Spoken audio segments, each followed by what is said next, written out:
Yeah. Angiphikisani. Kodwa Mana-ke mana mkhulu. mana Sokuqeda lesi story kunento sengiyasiqeda istory. ecommon. Okay, usafuna uqeda isitori sakho. So mkhulu, mase ngiqedile mkhulu ukuhlala nalamakhehla. Saxoxa, angidlanga ngisho inyama, ngidlanga ngisho ifruit, saxoxa nalamakhehla saqeda. Yebo. Emveni kwalokho base bethi athi lamakhehla kumina thina singokhokho bakho. Siyakudinga ukuthi uze uzombandakanya nathi la. Yebo. Hayi. Ngathuka ngaphaphama yabo. Yebo. Kwadlula isonto. Isonto weekend, Monday up to Sunday. Yebo. Ngaphupha mkhulu. Ngiphupha ngihamba nonyazi uqobo lo kuyena ophethe njengamanyunyazi. Yebo. Kungathi siphuma endaweni eUroundavale. Lo Roundavale ufika abantu lamkhulu bazoguqa lapha moko behamba ngamadolo bekhasa ngamadolo behamba ngamakhodo ngamadolo. Bafike la bese mkhulu eyaphuma. Mayephuma uphethe umbrella ugqoka isigqoko esimnyama. Nami ngigqoka isigqoko esimnyama noNazaretha. Uphethe umbrella. Le umbrella ebese ucela ukubanjelwa yimina le umbrella. Yabo? Ngivule le umbrella, ngimbambele yona. Hayi bese siyahamba. Sihamba ngenyawo sobabili.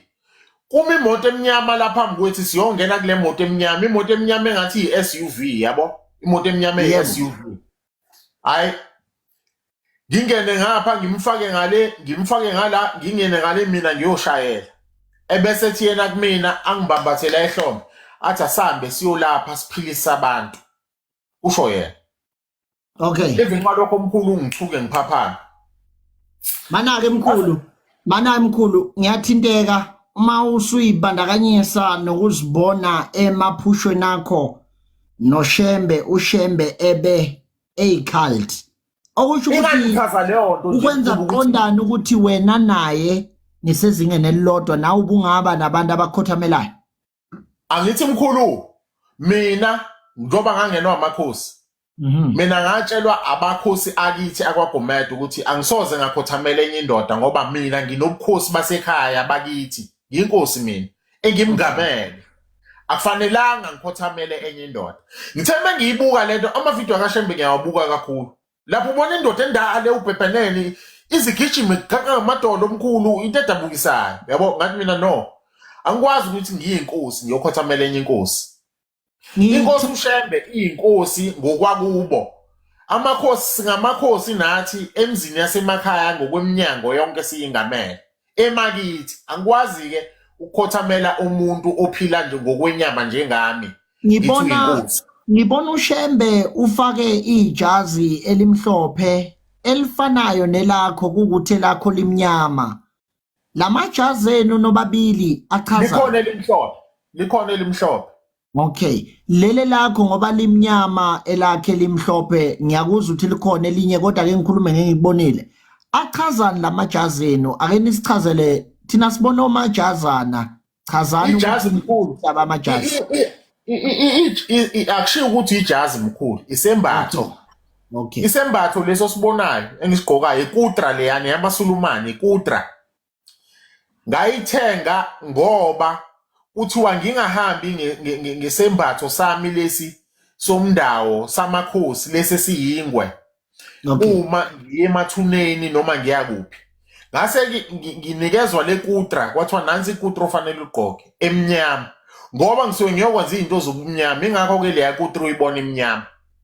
Yabo nje mengiphuma ngiyobethela ngemzini yabantu ngiyobethela lapho ngisuke ngiyolwa nezilwane. Ngisuke ngiyofaka izinto ezinzima egcekeni lomuntu bese ngibhokwa le kutra emnyama ngoba eyobumnyama ihambisana nobumnyama. Eliphephuli lona lichazani? Elomndawo lelo lamanzi lesithunywa lelo jazi.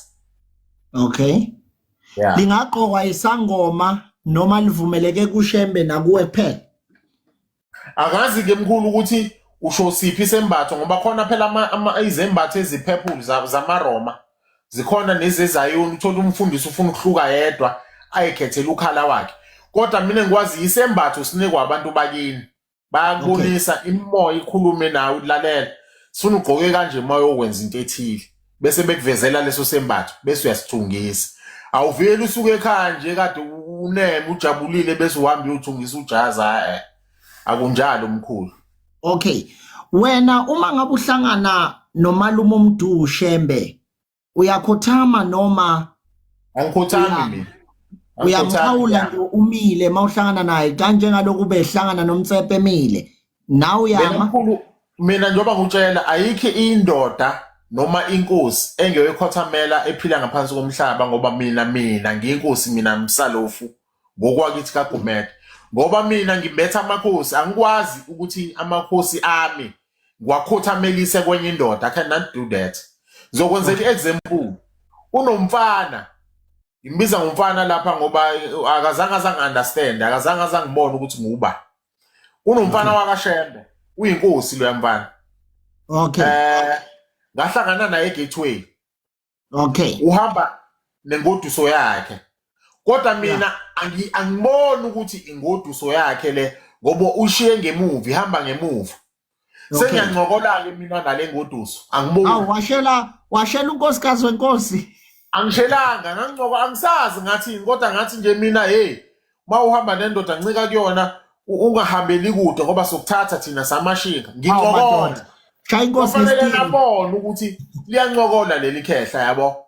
Hayi wangibozomela, wangilwisa wathi nenza nje nihambe nishela abafazi babantu ngathi hayi khehla ehlisa umoya khehla. Bengincokola mina. Uyinkosi lo mfana kaShembe. Okay. Unehluthu nje. Angazi bathi uba igama lakhe. Kodwa ngathi ukulenye camp le ngala. Hayi ehleni. Akusiye. Okay. All right.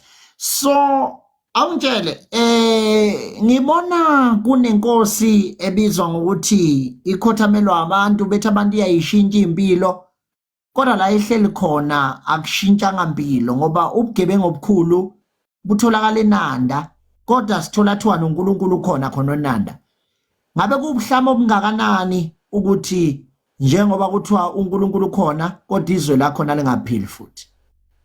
Umuntu oqhamuka eBergville athemba ukuthi isizwe samangwane singashintsha kube saseNanda singashintshanga. Kungakanani? Ungangifaki kwipolitiki yamasonto mkhulu, ungangifaki lapho mkhulu ngoba bazongizonda laba bathi nangi lo mkhulu odelelayo. Kodwa mkhulu lo mbuzo wakho ufana nanokuthi naku kwaIsrael, angithi uyabona kaIsrael khehla lami uyaliwa kaIsrael kodwa abantu bathandaza ukuyobona iKhenani elihle kaIsrael, bathandaza inkolelo zakaIsrael kodwa kuyaliwa kaIsrael. Ukhala isibhamu manje into kanjalo mkhulu. Nalapha ke eNanda mkhulu akusho ukuthi ngoba nakho khona umuntu omkhulu owuShembe owunyazi bese kuthiwa ngeke kube khona ubugebengu khona. Indawo abantu banobugebengu, abantu abaye nganxane bengamanzi, abantu futhi bayahlupha. Fanele ukwazi lokho. Sizele yabona inkinga esinayo emhlabeni. Sizele izingane zethu emantombazaneni, asiyewalobolile, asiwashadile, asihlawulile. Lezo izingane zizosanganelwa imiqondo ngoba azigadiwe amadlozi. Lezo izingane zizoba uhlupho. Lento eyenzeke eNanda nje izingane zonke lezi engahlawuliwe, ngineshow yalokho ezayidubula abantu. Okay, kuyingozi kangakanani ukuthi mawucima umoya wakho ushona ushiya uNkulunkulu wakhe emhlabeni? Kuyingozi kangakanani awuphinde futhi? Uma ngabe sifa sinethemba lokuthi siya enkosini. Uma ngabe ufa uphansi kwale culti yamaNazaretha kuyingozi kangakanani ukushona ushiya uNkulunkulu wakhe emhlabeni uya kubani? Mkhulu, kahle mkhulu. Asilungise uyisigebengu wena. Lalala ngichaze musu ukushaya abantu bakaShembe. Yini awuzwani nini nabantu bakaShembe? Cha, ngibuza ngoba la ekhaya imadlanga siphenye iqiniso nabo bangangena bayikhulumele. Mina bengifuna ukuzwa ngempunga ukuthi umngozi bungakanani. Bathatha le namngozi. Yabona musu sarcastic. Lento omkhulu oyibuza ngeke mkhulu. Mkhulu ngeke ngiyiphendule le nto omkhulu ngeke. Wonke umuntu oyikholwa nokhonza uNkulunkulu uyazi usukhonza muphi uNkulunkulu. Abantu asingabanqumeli ogodweni noma sibajaje. Umuntu uyazi, yabo nje nawe unoNkulunkulu wakho wena omkhonzayo uyamazi. Manje musu kunqumela ogodweni ufuna la ngikhulume ngabanye abantu cha ngeke mkhulu. Sengiyalala futhi manje bye bye. iZCC yona mangakuthinta ngayo kancane iyafana nokuthi ithunywe uNkulunkulu noma icult nayo. iZCC, iSt John's, ama-cult lawo. Oh, all right. Ya ama-cult lawo omkhulu. Ngoba futhi abantu base-ZCC angikusho lokho, abantu base-ZCC bayathakatha ngikusho lokho. Hayibo. Basebenzisa kakhulu ezobumnyama abama-ZCC. Hayibo. Ngikusho lokho ngoba ngokubheka ama-statistics abantu esengibalaphile imuzi yabo bathakathwa ama-ZCC. Hayibo. Yes. Ngikhuluma ngama-statistics la. Bayathakatha impela bese kuthi laba abama-St John's basebenzisa amanzi kakhulu. Bayathanda ukuthathana. Bayathathana-ke laba abama-St John's. Isipeyite futhi. Lalela banomgozi kakhulu. Ingakho ubona intombazane lapha lebiyenza ucansi esidlangalaleni ichathe kakhulu. Manje imizwa iyagijima. Uyabona mawuchatha njalo uhlezi ukhanyelwa. Uyayibona lonto. So badume ngalokho ke. Futhi kune-experience nabantu bama-St John's. Ngeke ngathandana nentokazi yakhona yangivusa ekuseni ngo-5. Isibilisa uviniga omnyama lomnyama yangichatha. Sengisho ukuthi ngiyazi vele ukuthi bayachathana laba bantu. Hayibo. Yeah. Manje okay, ngiyakuzwa. So manje indaba yale cathulo nokuqhunyiswa kwesiswebhu sase-ZCC nokuphekwa kwalento abathi itiye kuyiculti ehlanganisani njengempunga ongasicukisa ngayo. Angithi uyabona mkhulu lawo lezo zinto oyibalayo into zakhona ama-practices zakhona nokuthi nansi i-medication yakhona esetshenziswayo. Njengoba ngitshela nalapha eManazaretha uthola uvaseline angithi. Nangala lezi zinto oyibalayo izinto ezisebenza khona. I-cult iqala kanjani? Na ungazenzele yakhe i-cult. Oh, nale abafundisi amafutha namanzi notswayi usayiyona i-cult. I-cult phela fanele kube ne-principle, kube ne-code of conduct oyi-creator abantu abazophila ngayo. Sekuyi-cult ke mase kunjalo. Ngihlezi ngibona abantu befaka itika emotweni zabo ezinabafundisi nama-oil abawabeke emotweni zabo abawathathe kubafundisi. Kuyaxhumana ne-cult. I-cult fanele kube yi-principle ophila ngayo, kube ne-code ekuphilwa ngayo, code of conduct, kube nama-ethics akhona, bese kuyaphela kube nama-rituals akhona agcinwayo. Uyabona? Njengokuthi nje makungenisa abathi awubasi umlili into ekanjalo, kuba yi-cult ke makunjalo. Ungabona umuntu ngoba nakhe ephethe uvaseline wathathe kumfundisi bese uthi i-cult. No, i-cult is a very broad term. Okay. Ngiyakuzwa. Kuyingozi kangakanani ukulala nomuntu osuke phansi kwe-cult do wena ungekho phansi kwe-cult? Ngabe kuyayicindezela impilo yakho? Kungakwenzeka mkhulu lokho ku-affect ama-spirit akho. Okay. Yeah, kungawa-affect ama-spirit akho. Same as mkhulu ukulala nomuntu nje umuntu nje oyisithandani sakho. Lo muntu uma ulala naye ne-exchange ama-fluids. That is a spiritual exchange ngama-fluids manilalana. Kuyenzeka uthathe ukungcola kwaloya muntu spiritual ukufake kuwena. Into kanjalo. Uma ngabulala mawulala nomuntu wesilisa ebese ecela umuntu wesifazane athi usecela ukukulala ngemuva, lokho kusafana nokuthi isibusiso noma sekunesithwalo akuyingcolisi impilo yomuntu. Ukungcola lokho omkhulu futhi ubulwane lobo. uNkulunkulu akadalanga ukuthi abantu balale nezingqini. Ubulwane lokho nokungcola. Futhi angifundi nokuphawula kakhulu kukona mkhulu. Umuntu owenza kanjalo usuke engcolisa lowo muntu. So laba banezithwalo abathi isithwalo njalo mawusithatha ubamba uphondo bengene ngemuva kusamayelana nalidlozi. Alikho idlozi elinjalo elithi ngena umuntu ngemuva, alikho elinjalo mkhulu. Alikho. Alikho idlozi elithi ngena umuntu ngemuva. Alikho lelo. Alikho futhi idlozi mkhulu elikuthuma ukuthi hamba ulala nabanye abantu ukuze wena ucebe. Ayikho into kanjalo mkhulu. Hayibo. ayikho into kanjalo. Okay, ukwenza iladi kuyingozi engakanani mawungabe uthi uyalenza enyangeni kanti inyanga ithwele ingakwenza ukuthi ithwale ngayo ingane le othi uyenzela iladi Inyanga yebo ethwele ingakwenza lokho omkhulu. Khona ezinye inyanga mkhulu ezikwaziyo ukuthobula inhlanhla yakho bayibona ukuthi unenhlanhla.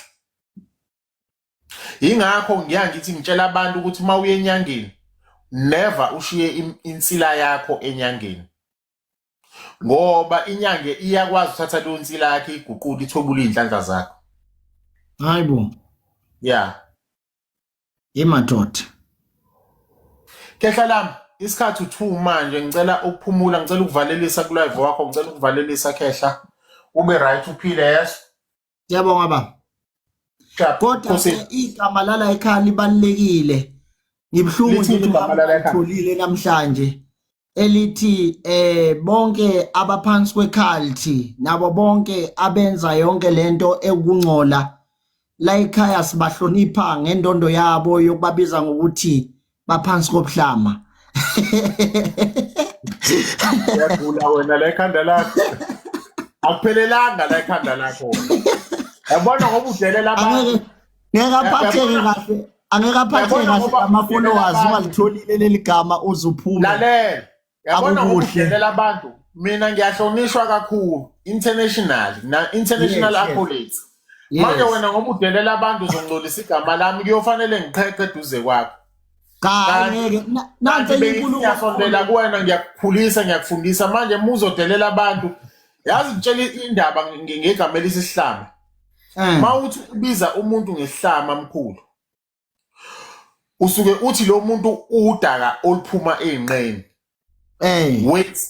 waste lo muntu yebo olubukayo manje lo muntu usho ukuthi useless linhlamba mkhulu liyichilo lelo gama ufuna ungajwayela ukulisebenzisa mkhulu ngizoligada ke manje uma ngabe abantu sebeshintshile ake ngisho la mkhulu bekuthiwa ngiyahamba izolo kuthiwe angeke ngiphile kuze kushaye uFriday so ngithembe kangakanani inyanga ebekade eshaya ikhokasi yokuthi lo mfana ngekaphile uFriday ngekushaya ephila uyewafika uFriday ngadlula njengoba ngixoxa nawe kumgqibelo elami bekufanele ngiyeka goqanyawo ngolesine bathe angeke ngibonakale ngisho kuma live ngolesihlanu manje ngoba ngivuke ngiphila ungayithathi manje ngithi indaba yobunyanga nomngoma yikho ngoba bathe impela ngiyobe ngikagoqanyawo ngenxa yokuthi baphuca isinkwe etafuleni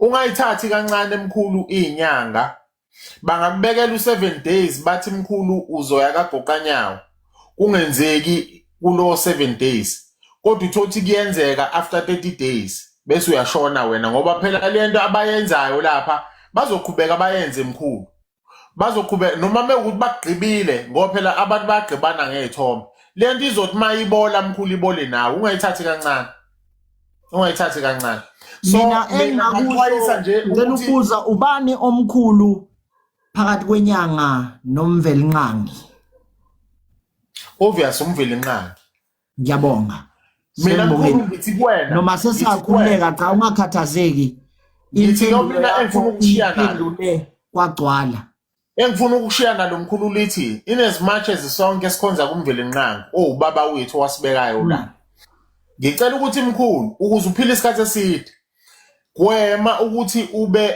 at loggerheads nabantu gwema ukuthi uloku uxabana nabantu khona ezinye izinto mkhulu ongafuneki uyisukele zihamba le kude uyilethe kuwena usewumfana omncane une-future fanele ube nomakoti uganwe wakho umuzi umise isibongo sikayihlo yabo manje gwema ukuthi abantu lokunyathelana nabantu akufunekali lokho funa ushaye impi eze kuwena ngqo ushaye leyo mpiki ngisacela ukubuza ngiyazizwa iluleko zakho angizibukeli phansi kodwa ngicela ukubuza kunalento ethi uma ngabe ubiziwe ungazibizanga njengami anginandaba nokuphila kwami kodwa into ebalekile ukuthi kukhululeke isizwe ngaphandle kokuthola abantu abayindoda emeli iqiniso izwe liyabhubha Njengoba libhubhizwe inyanga lala nabantu abangama client ziqola abantu imali ziqede zidlwengule ziphinde zibuye zizodefendana uma isizwe sikhala zibuye zizosabisa isizwe ngokuzithakatha nangayo yonke into zibadlela imali zibathwasisa ngembuzi ezu20 nenkomo ezu20 lokho kuyalimaza njengoba nabafundisi benza ngoba angikhuza izinyanga kuphela ngikhuza nabafundisi abenza ukungcola angikhathazeki abantu bangaba negative kangakanani ukufa sonke umhlabathi sothwala kodwa uma ngabe sikhuluma kulungile sibonisane abalwayo mabalwe kodwa lithi iqiniso umuntu liyamkhulula usho njalo uma ngabe sohlala kungcolile ezweni ngoba naku sithi fanele sibe nabafazi anginayo naleyo appetite yokuba nomfazi ngesimo sokwazi ukuthi ubizo lwami lithanda ukuba bucayi angifuni ukuthi ingane yabantu igcine ingene enkingeni yokuthi ayiphili ngokuthula mayingena esitolo iyadakha mayingena kuphi iyadakha ngenxa yomnyeni wayo okhuluma iqiniso kuze kuse noma kuze kuhlwe kubi yini ukukhuluma iqiniso ukuze sizwe sizokhululeka noma kulungile kuthuleke kufe then igeneration elandelayo sicabangela kangakanani ngoba njengoba ngilungisizwe umkhulu nezingane nezikulwane zakhe ziyolifica lelo qiniso ziphile phansi kwalo wendodana ukulungisa izwe likhulu izwe ngeke ulungise wena wedwa ngeke ukwazi ekulungiseni kwakho izwe ngoba unentshisekelo le ephila ngaphakathi kuwena ukuthi lokhu kuwrong kuhle impela ngiyakujabulela lokho kodwa qiniseka mkhulu ukuthi uma ulungisa izwe awunyathela abantu awuhamba unyathela abantu abazokubuka njengomuntu ogcwanekayo umfana omncane abazothi uyagcwaneka uyabona manje ayifunekali leyo nto fanele abantu uma umlungisa umuntu umbonisa iphutha lakhe ngesizotha nangobuhlakani umbonisa iphutha lakhe bese uthi awuboni ini wena la ukuthi kungalungiseka yini masilungisa kanje ubeke kunenkinga yokuthi uyabona nje isigebengu emkhulu esesiphila ngakho noma nanenkabi eseyiphila ngakubulala noma usubekile ngesisoka iyayiphakame ilwe ikuthembise nanalithuna isoka singaqhubeka khehla abantu mkhulu khona bayokulalela khona bangeke bakulalele wena kodwa inkulumo yakho ngicela uyikhiphe nje kube inkulumo eqondile elalelekayo nezokwazi ukuthi umuntu afunde kuyona iloko engizama ukuchaza kuwena bakhona vele abantu abanamakhanda aqinile emkhulu abathi thina ngeke sizwe ngalo boqhubeka labo bantu baphile kanjalo kodwa umvuzo kuzobe kuwabo wena kodwa ngifuna ume esayidini lokuthi lo mfana uzokhula bayindoda eqotho kusasa ngoba uyalaleleka inkulumo yakhe ihlelekile khona umfana la wayedelele wakuthiwa umgibe lo mfana lo owangidelelayo ngathi decide ukuthi awukuthini mina nginasikhathi sokulwa nezingane ngavele ngambloka ngaphuma kuyena uyabona le mfana noma zikhona izinto ayikhulumayo eziphusile kodwa ngoba uhlala ethuka inhlamba kuphuma inhlamba emlonyeni wakhe akalaleleki so abantu fanele babone Thabani ukuthi lolu uhlanya lolu lo unormali lo fanele abantu bakubone lokho kube nomehluko mawumuntu uphila and uzophila isikhathi eside and uzoduma kakhulu ngoba abantu bazothi ake sizwe ukuthi uThabani uza nayiphi sense namhlanje ungathi mawuvula live bathi abantu nangonke ingabe useshaya ibani usenyathela ibani ayifunakala leyo nto ake ngisho nje usaqeda kusho lokho belalele nabo ndaba ezithi abantu belalele usaqeda kusho lokho ukuthi mhlambe bakhona abantu abanyatheleka amakhona angikhulumi negebengu ngikhuluma nabaqondile mhlambe bakhona abanyatheleka amakhona mabamkele uxole ngilishoyo njengamanje mkhulu abantu fanele uphile nabo Thabani uphile yabo nje mina Thabani ngoba ngiyinyanga elapha ngesintu elapha ngeqiniso angigadwa mina kodwa ngiyazi izinyanga eziningi ezigadwayo ezithola amadoda ephethe inhlokosela zebhamu ukatelwani umbuze engiyibuze wona ukatelwani uma ungaqola abantu asikho isidingo sokugada asikho isidingo sokugada ngihambe workshop shone kuphi mengemarisburg ngihambe ngene ngenyawo abantu bangibona hawu nanga umkhulu umkanso ngakhona mbona ngixoxe nabantu muyinyanga fanele ube kanjalo ngoba umuntu wabantu usebenza ngabantu isiphi isidingo sokuthi ngigade yebo hayi inkulumo yakho ngiyayizwa ngathi ifana neyami ukuthi la ngihamba khona angigadwa ngoba ngisuke ngizazi ukuthi wena bazokushaya usuzogadwa ke wena yabona usuzogadwa bazokushaya manje uyabona mkhulu mina mhlambe ngoba vele wena ukhululekile mawunami kodwa angiyona indoda elula ngoba noma kuthiwa ngene esitoro kunzima ngisho abanye abantu kungibheka emehlweni nginento enzima futhi lento enzima angazi ukuthi ubani umuntu afike nayo mase ngihambile mangithi ngihamba nengadlangadla angiqamba manga mhlambe kungako mhlambe nawe ube nako lokuthinteka ngaphakathi uthi ake ngisondele ngimuzwe lo mfana ukuthi ukhuluma uthini akusi wena oziletha kumuntu kodwa ikhona into eyayikulethe kumuntu bese ufike nizwana nalo muntu nikhulume abantu abaningi mhlambe bayafisa ukukhuluma nawe abanye bayafike bakhokha imali ukukhuluma nawe kodwa mina ukuthi ngikhuluma emseni wamahala naloko futhi kuyinto enkulu abantu abangeke bayibheke ukuthi kungena abantu abakhulu nosaziwayo abaningi abakhulu sebeyangena bahlale phansi bezwe balalele imihlaba eminingi njengoba ngene indoda yasemelika la ithi ungakhohlwa ukukhuluma uNkulunkulu focus leyo ndoda le yasemelika kodwa yangazi ukuthi udumo lwami liyini so lokho kuumusa kusho kona ukuthi isuka ikhona into oyiphathisiwe uma nezizwe zonke zithoba uma ngabe uvulo wakho umlomo ngoba ukhona umuntu ohluleka ngisho ukulalelwa na umuntu oyedwa empilweni yakhe okuze kumhlule ngisho nasebudlelwaneni ukuthi aziwe umne wabo yeah ngiyakuzwa khehla lami mina nje ngicela ngemkhulu ukuze uphile ukhule ngoba ngiyafuna ukukubona nawe kule age yami unezinwele ezimpunga mkhulu ngicela nje ukuthi uqoqe mkhulu yabona mawuzocabanga uma uzokhuluma nomuntu ufanele uqala uprocess eqala ucabange ukuthi izofika kanjani lento kuyena uzoyemukela inlendo bewuma uyayiphimisa ngoba izinto esizikhuluma ngomlomo omkhulu makuwayiphimisela bisariveseka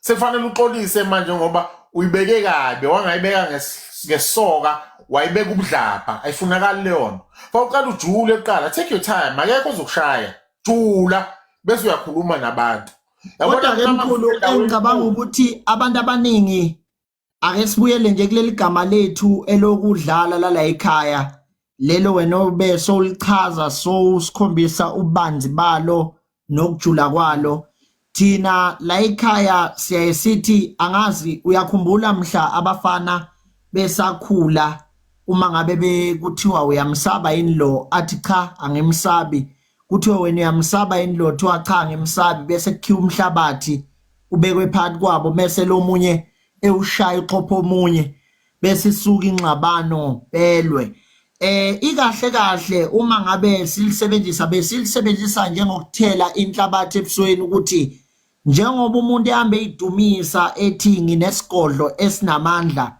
nginomuthi ngiyenza ukuthi kukhona isigubhu siyakhuluma senza ukuthi kunabalozi benzani sibese sithatha inhlabathi sikuthela ngayo ebusweni sithi awuveze umkunzi bakho simprovoke nje kancane ukuze azocasuka ngithi umuntu mayeke wadinwa uyayenze noma yini ngoba usediniwe mase uyambona ukuthi noma esediniwe akenzi lutho akwenzayo uyahamba aphinda uvula omunye live ashumayele kunokuthi angene endumbeni leyathena ngoba bahlezi beyimemezela bona abanye abantu bashawa izinto abayikhulumayo mabeza kithi sisuke sibaphenyile sabona ama video abo bekhuluma bethi mina ngithintwa uma ngabuke wangithinta ngingena kuyo indumba manje sisuke sibathikameza ngomhlabathi ukuthi uthe wena uyangena kwindumba awuyeke ukukhuluma ungene ngoba kwalendumba yakho sinemibuzo ngayo awungene njengoba nami ngizazi ukuthi nginawo amandla nesiphiwo nokubona ukuthi umuntu nani uphetheni manje yena ngimbona ukuthi akaphethe lutho kodwa uhlezi tshela abantu into engekho noma ethi uyabahlolela amampunge nje ake ngimane nje ngimthele ngomhlabathi phambi kwamaklayenti akhe ukuze azoveza lo mkunzi bakhe ahluleke kunaloko akhamaqoqo azoba nenzondo kimi kunokuthi avume ukuthi cha ungithele ngenhlabathi ngahluleka ukuphendula ngivumele uma ngithi mina ukubiza abantu ngezihlama uhluke ngani kumabhuli khona lekuthiwa amabhulisi makuthiwa uyibhuli umuntu loyo ohambe provoke abantu ilento engiyikhuzayo uyabona mkhulu uma ufuna ukuphila isikhathi eside ufike kule level engikuyona respect umhlaba urespect nabantu abanyathela emhlabeni abaphila kuwo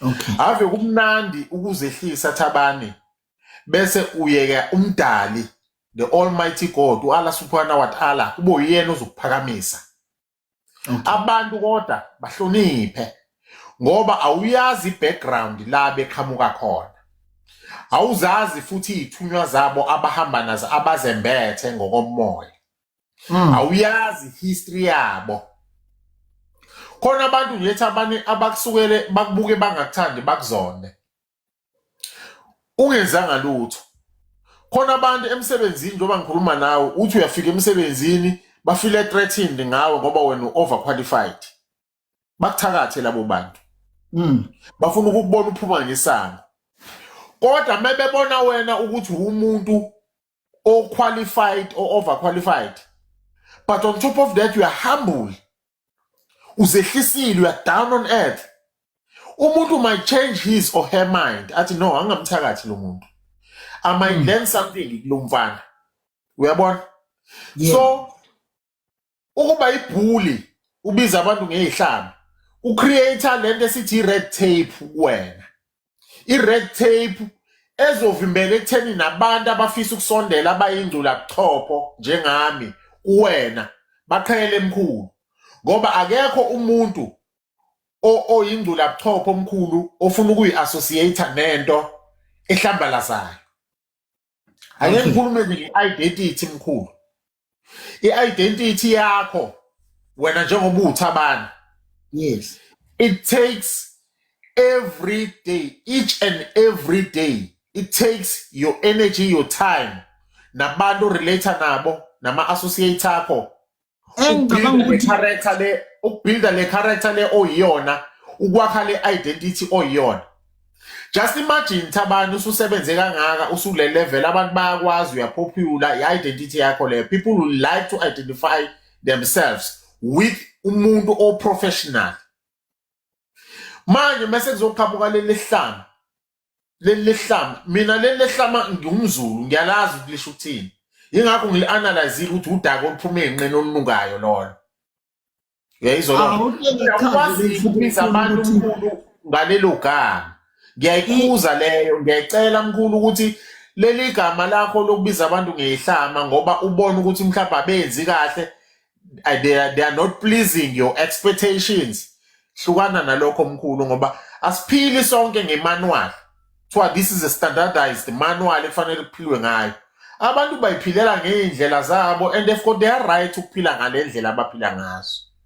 wena ba-advise ukuthi ku-wrong lokhu enikwenzayo bese uma lapho ngalezi izathu nangalezi izathu kuphela but don't be a bully ilokho ngikurequesta ukhehlalami but I think wena mkhulu abantu abaningi abavele bayigebengu bashintshe lento leyo bayenza sengathi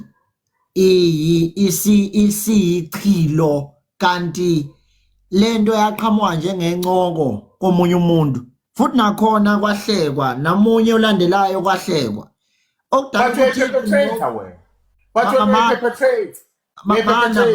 mana baba ngichaza uyayibona lento iyafana nespoki wena lesi osilandile somndeni into engekho yinhle mawuyibuka kodwa wena futhi wena iyakuthokozisa ikukhandela injabulo kuyimanje nje wena abantu abakubukele ngiyababona abanye bayabhala bathi umkhulu utholakala kuphi ngibazwela ubuhlungu ngoba warifu umkhulu usethwebula bona abantu basemakuba angisho ukuthi ngithela inhlabathi ephalishini kodwa ngithi yabona lento yabo kutatazela manje ufuna abantu bazongibona mina ufinyelela kwemkhulu batatazela bayefaka ebumnyameni ngalokuthi abantu abahlali phansi bajule kodwa lento yabo ingabafaka enkingeni njengoba umkhulu echaza ukuthi namanje uhleli nemphefumulo yabantu esemaguleni kuyimanje endlini yakhe so ngiyazibuza ukuthi ithini into yabo laba bathi ngiyafisa ukufinyelela kwena mkhulu